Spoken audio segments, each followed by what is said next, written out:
Hello mga stories, welcome back sa ating content. So, well, ano naman tayo, ito ang part 2, yung issue ni Stephanie Mojica na hindi ko alam kung kaano mo ba si Josh Mojica. Wow, sheesh. Okay, so ito may issue naman, di ba? Naalala mo yung na issue recently yun sa yung pagtulak tapos tingin sa kanan, tingin sa kaliwa, ganoon. Kahit yung boyfriend mo ganito, may proud ka pa niyan, ha? So, merong issue dito na parang sinasapawan dito, no? Ito, papakita ko sa inyo yung nangyari dito. So, ito ang rare video tungkol kay Stephanie Mojica.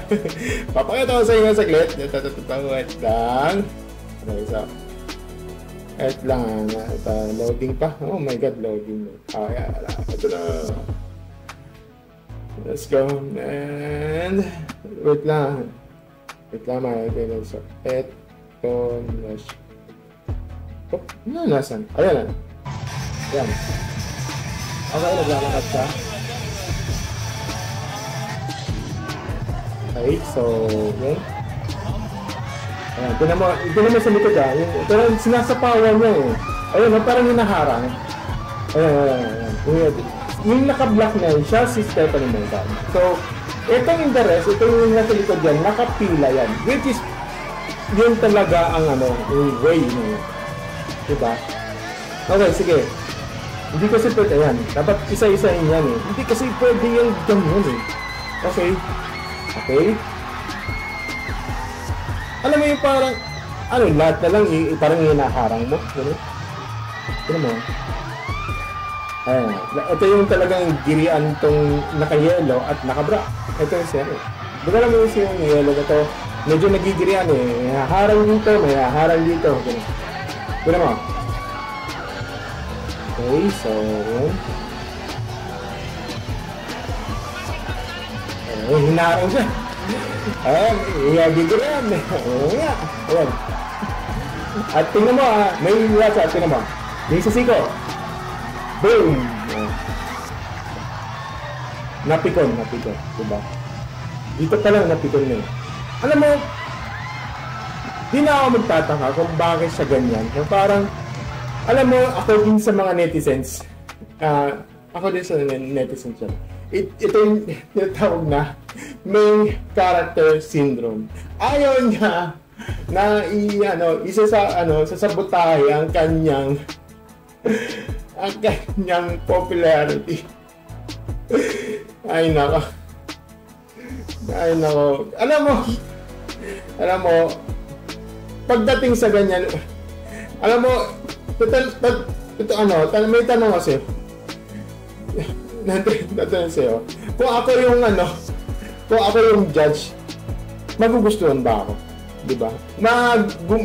Gugustuhan ba kita ng ganyan baging attitude? Hindi pwede sa sa mga model sa mga Miss Universe. Disqualified dito disqualified ka dyan Ito perfect example ko dito Ito ang magiging dito. Bias ko dito. Ito yung galing sa isa. Ito yung naman yung rare video na isa pang rare video nito. Pakinggan mo. Ito na. Okay, ito.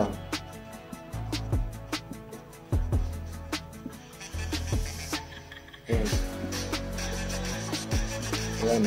Ito yung naka-white. Malayo lang siya. Hindi niya sinasabota. Tingnan mo yung white Ignore mo yung naka-block na yan kasi medyo main character. Ito yung GTG yung niya. Yan. Kasi kanya-kanya lang yan.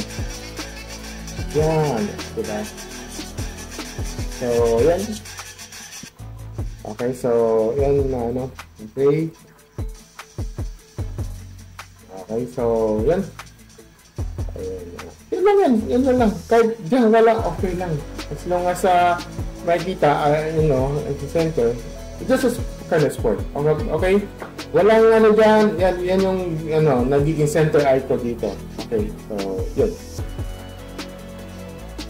Yung, this is for the center eye. Diba? Mataas, yun, Wala yan, diba? Hindi kasi pwede yung, parang sinasabi, ade, huwag ka tumigil dito, ako titingin mo. Ganun, ganyan kasi yung gusto niyang mangyari.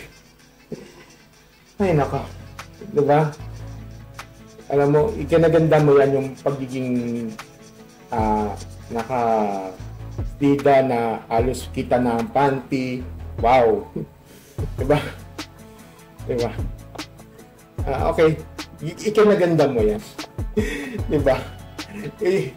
Pagka main character mo yan sa ginagawa mo, malungkot, pero may mga kasi ganyan na mga main character syndrome yung sinasabi mo dito.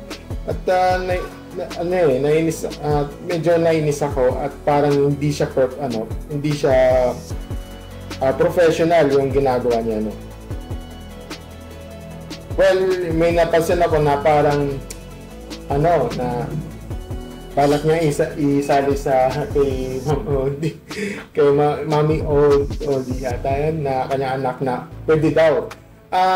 Okay lang yun, pero ingat lang sa mga napapaligid doon.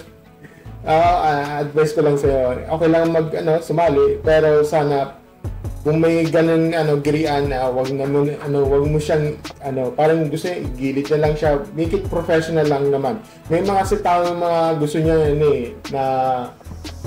mga bida-bida, yung gusto niya sakupin niya ng buong court. Diba?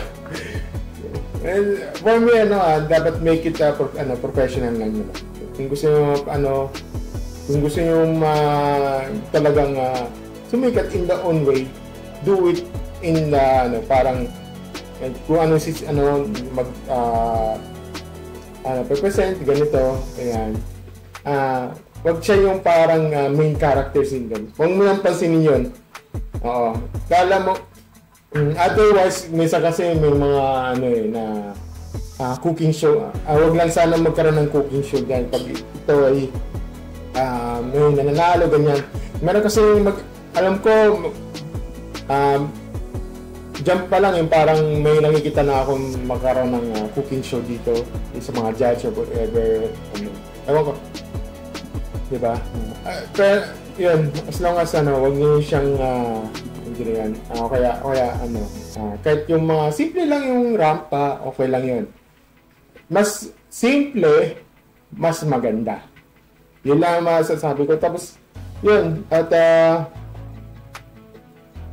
walang masama yung sumali dun pero wag mo yun, may mga kasing wag lang sana yung gayahin yung ginagawa niyang na hip tingin sa kanan, kinis sa kaliwa, ganyan. Kinaganda mo ba yan? Ay nako, nakakalungkot, pero mga ganyan parang pinaglalaro ng mga tapos yung nakikita ko yun sa video sa TikTok. Yung gumagano siya, tapos may isang nanay na gumagano Tatawa ko. Yun lang naman sabi ko, sana kung gusto nyo sumali, walang problema yun. Yung mga gusto nyo proud, yung maging muse, pwede sumali, pero ingat lang kayo sa mga ganyang katawan. Kasi minsan talaga sumasapawan. Kasi may ubod ng inggit sa katawan mo. Okay, so, yun lang sabi ko. And thank you so much. Bye!